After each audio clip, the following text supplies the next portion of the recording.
رسول اللہ صلی اللہ علیہ وآلہ وسلم کی مرضی شہر میں رہ کر لڑنے کی تھی، تم لوگوں نے انہیں باہر نکل کر لڑنے پر مجبور کیا۔ بہتر ہوگا تم اب بھی اس معاملے کو ان پر چھوڑ دو۔ حضور صلی اللہ علیہ وآلہ وسلم جو بھی حکم دیں گے، ان کی جو بھی رائے ہوگی، بھلائی اسی میں ہوگی۔ اس لیے حضور صلی اللہ علیہ وآلہ وسلم کی فرما برداری کرو۔ بات یہ ہو رہی تھی، اتنے میں حضور صلی اللہ علیہ وآلہ وسلم باہر تشریف لے آئے۔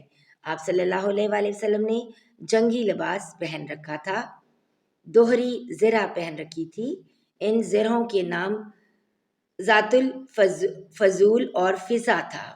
آپ صلی اللہ علیہ وآلہ وسلم کو بنی کینکا سے یہ مال غنیمت سے ملی تھی۔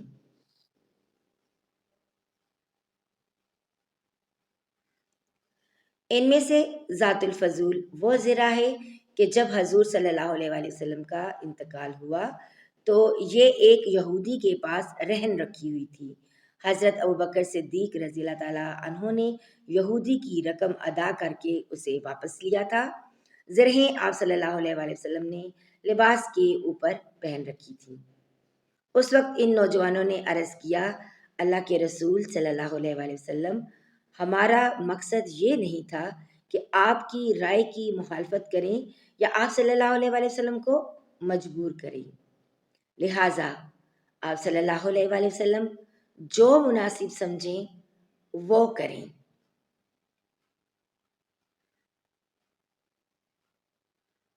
اس پر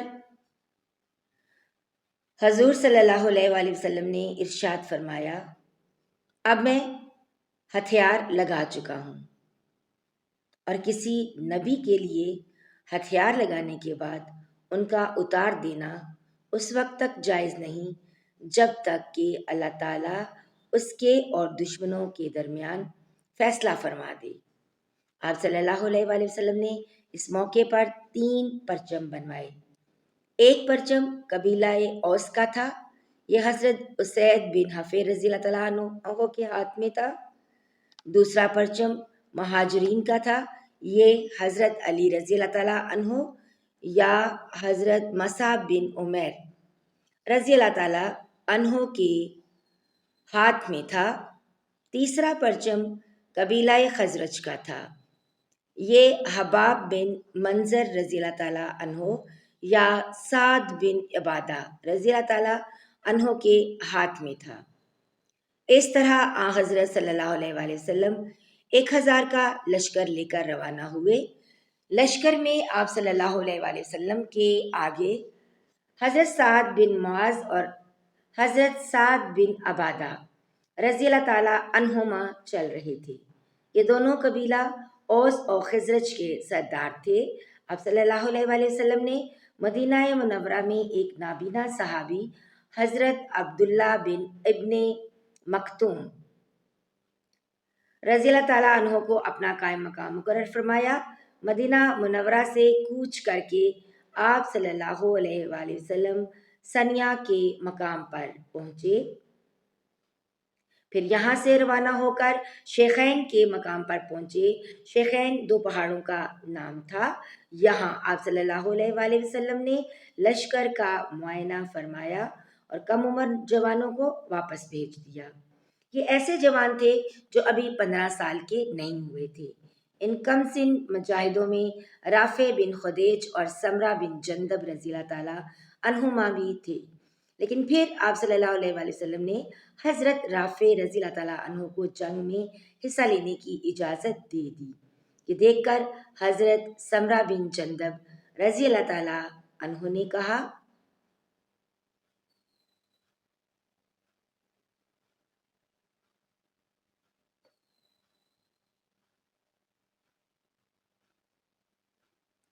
آپ صلی اللہ علیہ وآلہ وسلم نے رافع کو اجازت دے دی جبکہ مجھے واپس جانے کا حکم فرمایا، حالانکہ میں رافع سے زیادہ طاقتور ہوں۔ اس پر آپ صلی اللہ علیہ وآلہ وسلم نے فرمایا، اچھا تو پھر تم دونوں میں کشتی ہو جائے۔ دونوں میں کشتی کا مقابلہ ہوا۔ سمرہ بن جندب رضی اللہ تعالیٰ عنہ نے رافع بن خدیج رضی اللہ تعالیٰ عنہ کو پچھاڑ دیا۔ اس طرح انہیں بھی جنگ میں حصہ لینے کی اجازت حاصل ہو گئی۔ آپ صلی اللہ علیہ وآلہ وسلم فوج کے معائنے سے فارغ ہوئے تو سورج غروب ہو گیا۔ حضرت زبیر رضی اللہ تعالیٰ عنہ نے اذان دی اور آپ صلی اللہ علیہ وآلہ وسلم نے نماز پڑھائی۔ پھر عشاء کی نماز ادا کی گئی۔ نماز کے بعد آپ صلی اللہ علیہ وآلہ وسلم آرام فرمانے کے لیے لیٹ گئے۔ رات کے وقت پہرا دینے کے لیے آپ صلی اللہ علیہ وآلہ وسلم نے 50 مجاہدوں کو مقرر کیا۔ ان کا سالار حضرت محمد بن مسلمہ رضی اللہ تعالیٰ عنہ کو مقرر فرمایا۔ یہ تمام رات اسلامی لشکر کے گرد پہرا دیتے رہے۔ رات کے آخری حصے میں آپ صلی اللہ علیہ وآلہ وسلم نے شیخین سے کوچ فرمایا اور صبح کی نماز کے وقت احد پہاڑ کے قریب پہنچ گئے۔ ناظرین، آج کی ویڈیو یہیں پر اختتام پذیر ہوتی ہے۔ اگر آپ نے آج کا باب مکمل پڑھ لیا ہے تو ویڈیو کو لائک اور شیئر کرنا مت بھولیے گا۔ ملتے ہیں ایک نئی ویڈیو کے ساتھ۔ اللہ تعالیٰ میرے اور آپ کے مرحومین کی بلا حساب مغفرت فرمائے اور انہیں جنت الفردوس میں اعلیٰ مقام عطا فرمائے۔ آمین یا رب العالمین۔ اگلی ویڈیو تک کے لیے اجازت دیجیے۔ اللہ حافظ۔